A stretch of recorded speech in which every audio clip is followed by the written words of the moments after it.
ये मदरबोर्ड का प्रॉब्लम है, ये ऑन नहीं हो रहा है। यहाँ से रेड और ब्लैक जो है ये न्यूट्रल पे आ रहा है। यहाँ पे मैंने इसका सीरीज वायर लगा के इसको चेक कर रहा हूँ, पावर आ रहा है नहीं आ रहा है।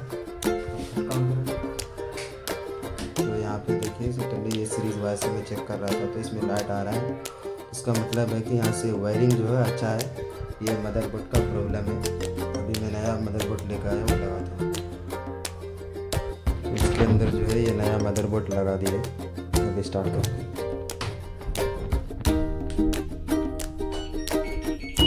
स्टार्ट हो गया देखिए।